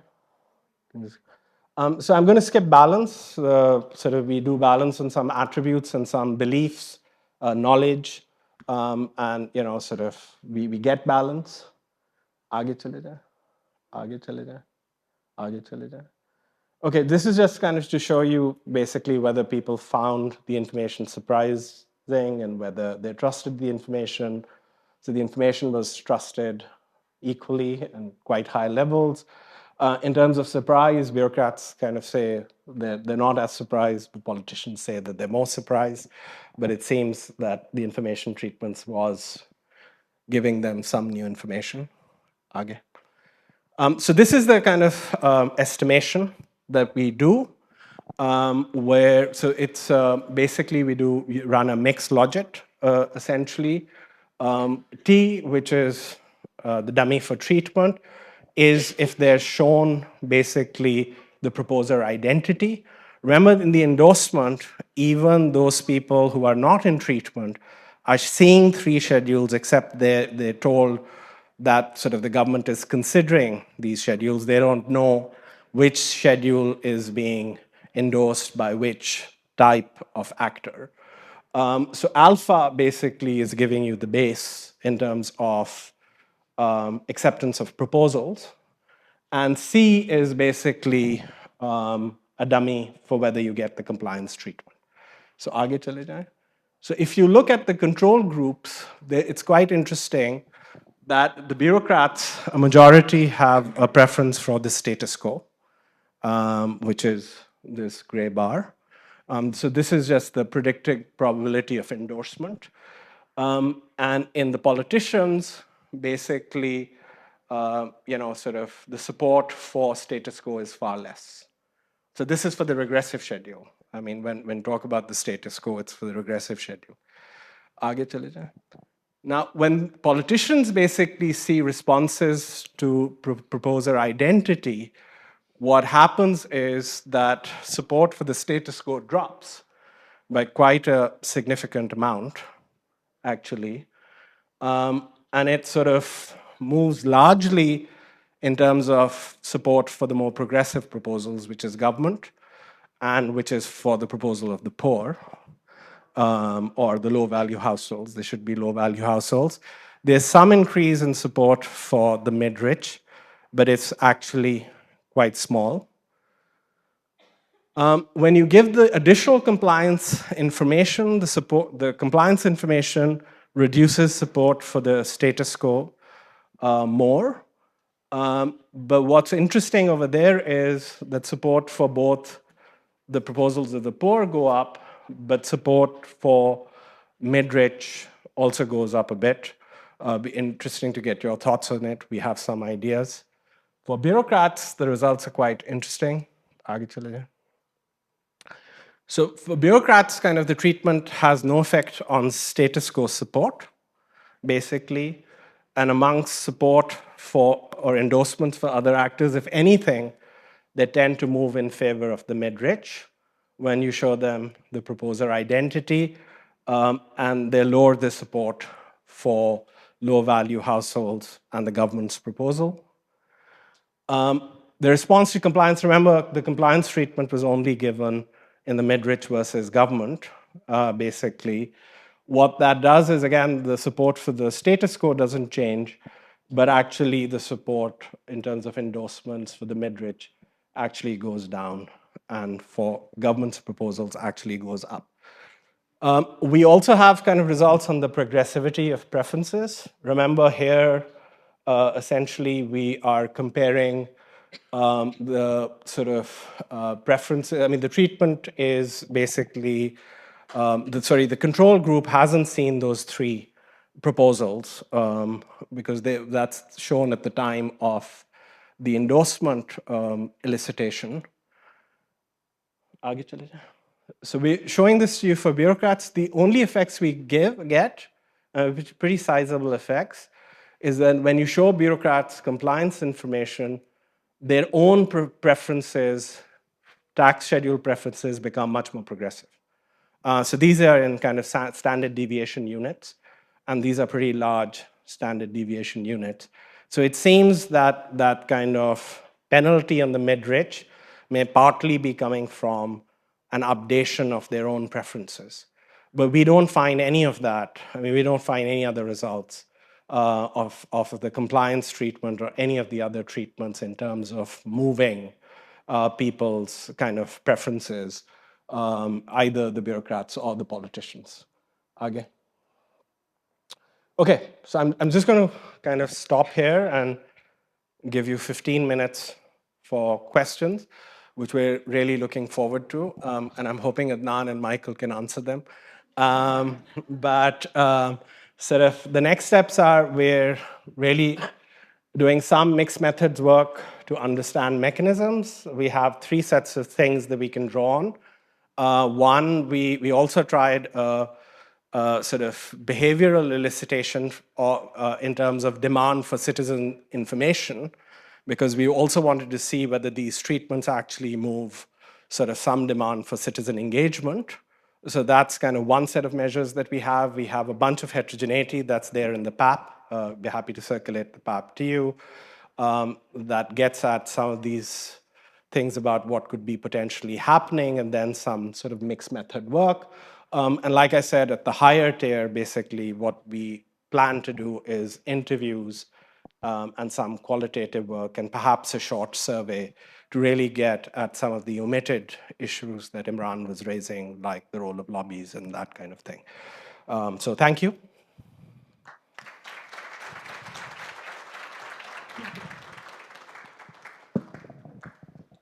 We have time, 10, 15 minutes. Yeah, absolutely. I'm going to let you have a better view of the audience. I do.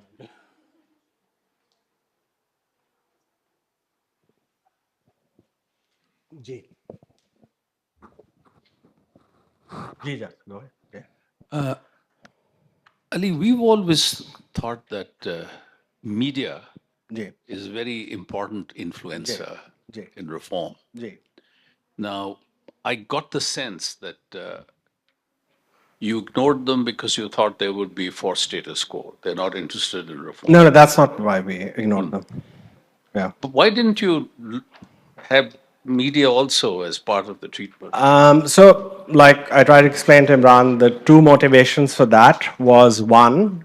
So we did actually a lot of historical work around the huge backlash that happened when the luxury tax was actually enforced, which you were part of that decision in Shehbaz Sharif's last government.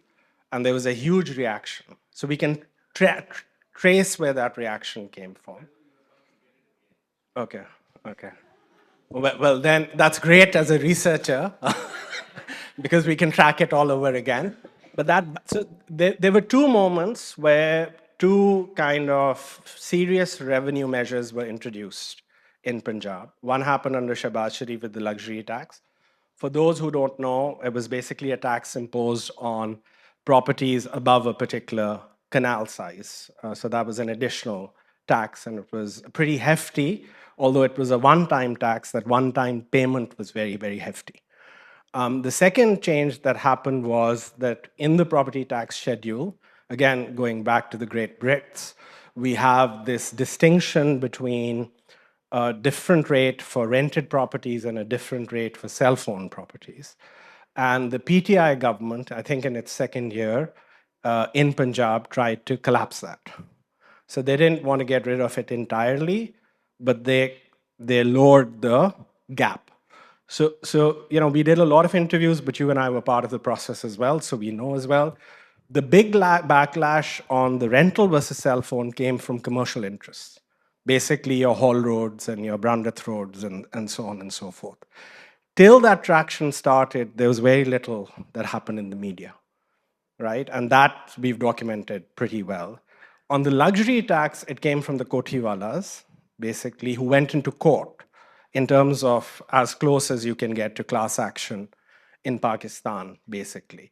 And actually, that didn't even get reported in the media, actually. So we did look a lot at that.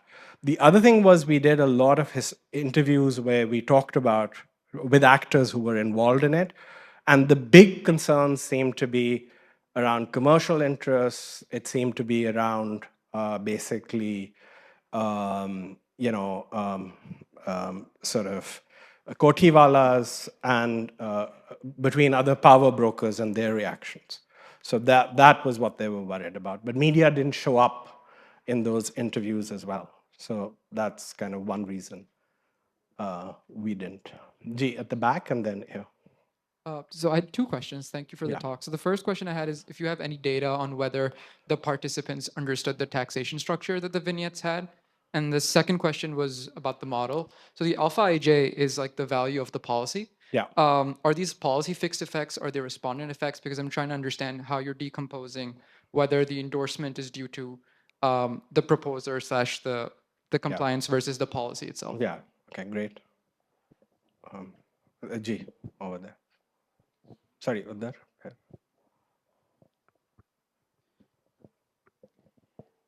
As you mentioned in your presentation that in 2024 Finance Act, a proposal was accepted and tabled and approved. So before the approval, there is a committee, assembly members committee, which approves it. It's a normal SOP. So in that committee, was there a clarity about that? What would be revenue addition or change by bringing in this amendment? That was one thing, because this is one of the key consideration. Yeah. And the other thing is in terms of implementation, bureaucracy, property tax, when it comes to units, it's a very important thing that their capacity to recover. So what was the difficulty level in terms of bringing in or implementing this change of progressivity which you are proposing? Sorry, could you say the last question again? Actually, excise and taxation department has a responsibility to keep the revenues at a certain level. Yeah. If there is a change in methodology, it actually needs a lot of procedural changes. To actually, so what is their position that how is going to affect their capacity to bring the same I think that's a great question. These two questions. Yeah. So let me take this, the earlier question first. So yeah, we ask questions about whether they understood and they go in the right direction. And the way we're interpreting the interpretation is that basically the alpha is essentially proposal fixed effects in that sense. But in terms of your question, which is a great question, actually. So I think this has always been a confusion, even in the Revenue Mobilization Committee, because there are two different things that are happening. One is that you're shifting the base. The other is you're shifting the rates, right? And in effect, basically, you could keep the revenue the same, although it'll still have differential winners and losers.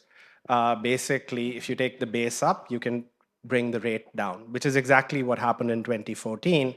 Remember, in 2014, the rate was around 20%, but the base was very small.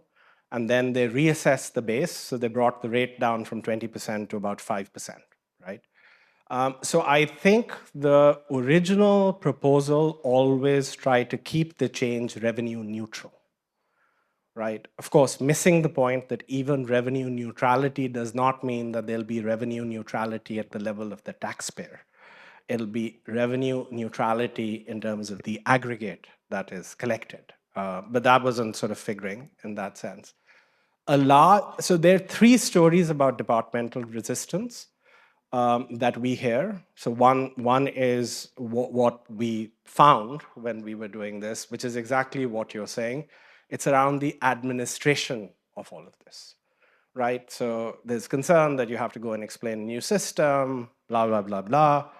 And there's a big kind of difference. It's the people leading the reform, which, like I said, as you know, always happens through a reform group.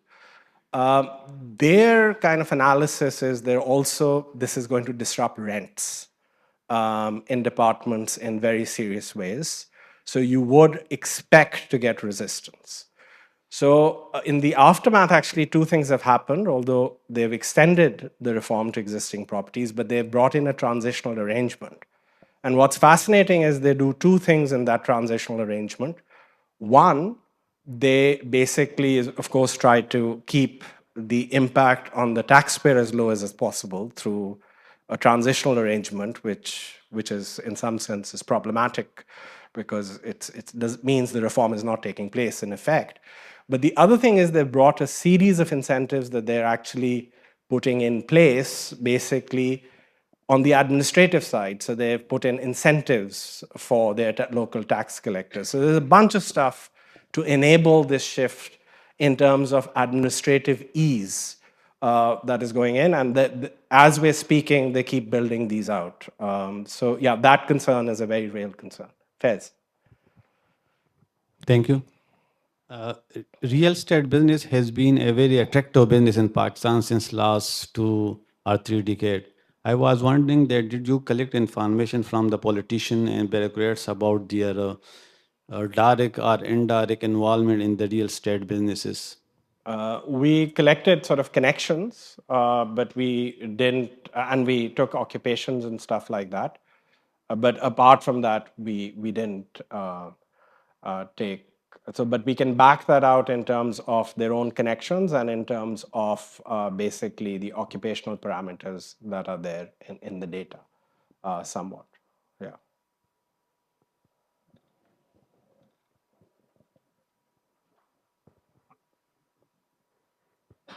G.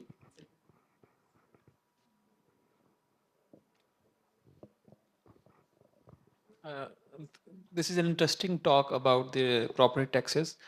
Government FBR has introduced a tax by the name of 7E in the recent years. So, what's your take? That may impact the implementation of this property tax. So, one may be giving twice the taxation. And secondly, one comment or suggestion: as you are working with the government for taxation purpose, and government is privatizing education and health, so and tax rebate is also moved out for the researchers and the teachers. So one may be the suggestion that education and health departments or institutions or schools, they should be exempt from the property tax, something like that. In that way, government can contribute to these sectors. So education is already exempt, at least in the excise area. So they don't charge educational institutions property taxes. In terms of basically, but your broader point about sort of this being tied directly to local government services is a very valid point. And the lack of elected local governments at the moment, I think, is going to erode trust because a lot of this revenue is going to go at the provincial level and go to get allocated there. So that's a real problem. What was your, sorry, first? FBR has introduced. Oh, yeah. 7E is a terrible tax. And as I'm going to say tomorrow when Chairman FBR is here, because it encroaches. It's the classic case of Federal Bureau of Revenue encroaching on every subnational tax base. But that said, I think provincial governments have a huge role to play. They were not utilizing that base. I mean, I'll give you a shocking statistic. We didn't show it over here, which is a statistic, by the way, which got this traction around property taxes. All of Punjab collects the same level of property tax as the city of Chennai. That's how shockingly low the utilization of this base has been, essentially.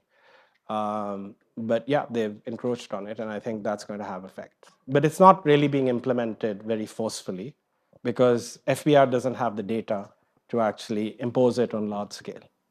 Ji, sorry. I've actually challenged 7E. Yeah. So on that context, I just want to tell you that's a federal tax and goes as income tax. It's deemed income, that is, it is supposed, it's a fiction, that if you have a khali plot, if you have a vacant plot, that what would have been the income on that, and then they take it as income. This is property tax which goes into provincial level, which is more for a district or a local government keeper. So it's more of a provincial tax on property. The conflict comes in that both are taxing property. One is taxing it as a property tax, the other is taxing as income tax. It's with Syed Mansoor Shah right now. Yeah. So, and 4C is also being under consideration, which is super tax. Coming directly to this observation, a little question I had, that being a progressive taxes should benefit theoretically, and I'm not an economist, the poor. But we see that the graph for approval or endorsement goes down, and strangely, it should not benefit the rich, but you see that they approve progressive taxes there. How do you explain that?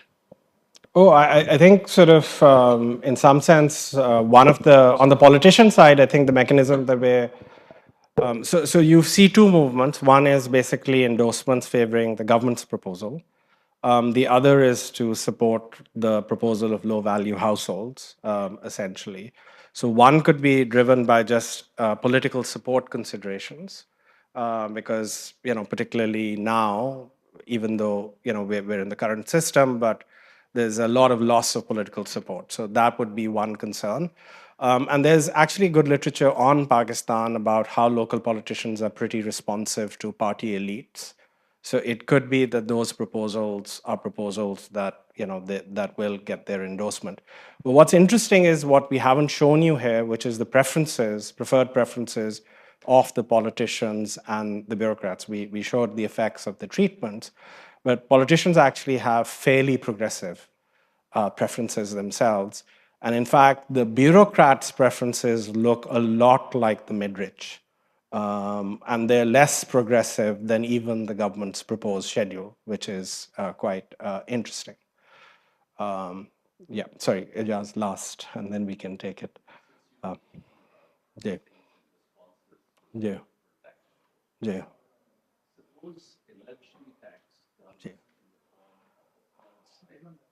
Yeah. No, I actually personally think that you should impose. I mean, so here's the thing. So I live about 2 streets away from LUMS. So I'm under the Cantonment Board. Cantonment Board has a much higher levy, by the way. So on a typical one canal plot in Cantonment, you would pay around 1,30,000 as property tax. For a 4 canal house in Gulberg, you will probably pay something like 30,000 rupees. So, I mean, I think that if you really truly want revenue reform, you have to start to get these places to pay. I think, and everybody in the literature knows, is the big challenge is asset-rich, cash-poor people. And that's the scheme that you want to bring in, that how do you deal with asset-rich, cash-poor people, particularly in an economy that's undocumented. So if you can crack that problem, then I don't think there's a problem. I think that the rich of Pakistan are seriously underpaying. And in fact, Lahore, because of a series of reforms, is paying much higher property taxes than what you would get in Karachi or Peshawar at this point. So, you basically abdicated on a very, very important revenue base, essentially. But anyway, we can catch up over tea. Yeah.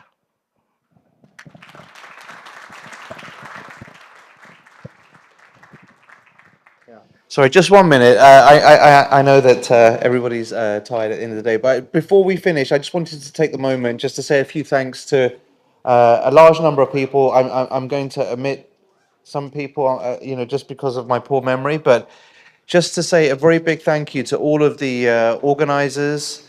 We've had a large number of organizations come together. Sir, I'd like to thank Maruf. When I first floated this idea to him a number of years ago, he was nothing but positive and has been instrumental in making this happen. I wanted to give a big thanks to everybody in LUMS who supported and hosted the event. A big thanks to everybody at IZA, G2L MLIC, that have collaborated with us and made the whole thing possible. Thanks to all of our speakers, including all of those who were mentees on the program. Thanks to everybody from the Bread Network who took time to mentor people on the program. And a very big personal thanks to Viola, who's probably not even in the room, but is hanging around outside. Viola, Annabelle, and Farah for really keeping the show on the road and making sure we stuck to everything. So thanks for